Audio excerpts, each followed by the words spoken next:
Thank you and welcome back to the second segment of the show for today. We're talking to Dr. Herbert Marbury from Vanderbilt University, and he's giving us some information in reference to the institutional church. And he's also given us some excellent information concerning his background and some of the experiences that led him to us this morning. And so, Dr. Marbury, let's see if we might be able to pick up where we left off and to have you to start talking about African Americans and the institutional church from your perspective. Well, I think what's foundational for the institutional church for African Americans, and perhaps foundational for most churches, but particularly for black churches, is the Bible. You find it in the pulpits.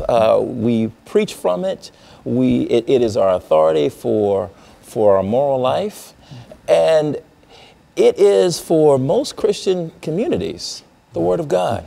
And I tell my students, every time they step into a pulpit in the midst of a community of believers and they speak from the Bible, they are speaking for that community. What is the Word of God? And so one of the things that captured my attention when I was a student at ITC and then later at Vanderbilt, I had good professors like Professor Victor Anderson and Professor Lewis Baldwin, who interests me not only in ethics, that is how black communities think about what's right and wrong, but also interested me in the history of the black church. And from that standpoint, I wanted to know, well, why do black churches, why do churches in general think of the Bible and use the Bible so differently? For example, you look in Nashville and you've got churches from one end of the city to the other. And on fundamental issues, we disagree, and yet the same book is being preached from our pulpits. And I began to wonder, well, what's going on? It's not the book is the same. What's going on in the way that we interpret these texts? It's the interpretation of the book. Absolutely, it's the way. And so I wanted to study how African Americans historically have interpreted the Bible. And so that's the reason I wrote Pillars of Cloud and Fire. It begins to look at African American biblical interpretation from the antebellum period, starting with slavery. And I look at various examples. A radical example and a conservative example in the antebellum period, beginning with Absalom Jones and David Walker. I move on to look at Reconstruction with Frances Ellen Watkins Harper and John Jasper. The Harlem Renaissance with Zora Neale Hurston. Then the era of civil rights with Adam Clayton Powell and Martin Luther King Jr. And finally, I look at the era of Black Power with Albert Clegg. Each one takes up the book of Exodus, but takes it up in a very different way.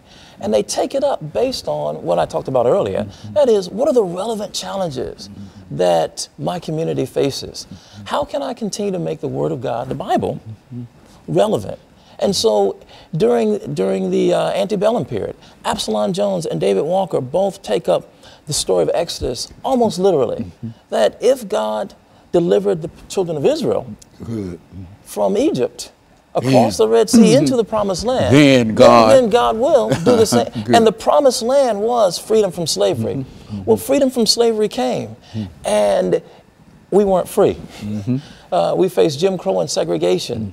And so if you go to the era of Reconstruction, and you look at sermons, the Promised Land doesn't look like freedom from slavery. Emancipation is no longer identified with the Promised Land.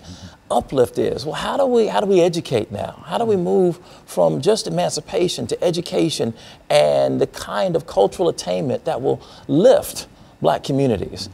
And after Reconstruction, that changes again in the Harlem Renaissance. This idea that we need to throw off the manacles of slavery, the old Southern sort of African American rebirth. And a rebirth. That's right. The Renaissance man. Renaissance man, Renaissance woman. But for the Harlem Renaissance writers, for the most part, except for Zora Neale Hurston, they were really thinking rather in sexist terms. So they were thinking the new Negro was the new Negro man. But Zora Neale Hurston, I thought, was one of the most interesting figures during that time. Her Moses, Man of the Mountain, helped African Americans rethink the Exodus story in a way that took the focus off a singular figure like a Moses figure and put it on the community and asked us to imagine together what it would mean if we all together walked into the promised land and we weren't waiting for or dependent upon one singular figure or God to send one person to deliver a whole group of people. And then I go on to look at the era of civil rights with Adam Clayton Powell and Martin Luther King Jr., who understood the Exodus story and the promised land as being included as full citizens, that we would certainly enjoy, as Dr. Martin Luther King would say, the blessings of liberty. And if you look at his speeches, he takes the rhetoric from the Constitution and the Declaration of Independence, the kind of rhetoric that founded our nation, and he connects it to the Exodus story. And freedom means becoming a full citizen. Well, at a certain point, by the end of the Civil Rights movement, we find that Albert Clegg wants to do something very different with that.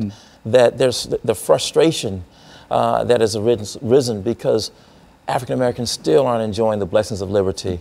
There is a move to take that story and to claim it for ourselves and to claim the power to change our lives.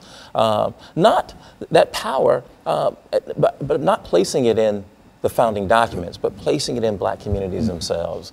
And so we get the Black Power movement. So I wanted to look at the various ways that we have interpreted one singular book, the book of Exodus, over the course of a long period of time. But my concern was to show that each interpreter started first with the concerns of their community at that time. And I wanted to encourage my students who were going to serve churches and serve in religious communities to do the same. You know, during this second segment, the final segment, what I would like for you to do is to, and I think you've mentioned Adam Clayton Powell and Dr. Martin Luther King. I think that these are two giants, but I think that people know more about Dr. King than they do about Adam Clayton Powell. And so during this this final segment, when we come back, we've got about 45 or 50 seconds here. But when we come back during this final segment, what I'd like for you to do, and I say this now because I don't want to forget to push it forward. I want you to talk about Dr. Martin Luther King and Adam Clayton Powell, and with emphasis up on Adam Clayton Powell and why he is significant and what the things that you've been doing. Okay? And so what we'll do, we'll take this final commercial break, and then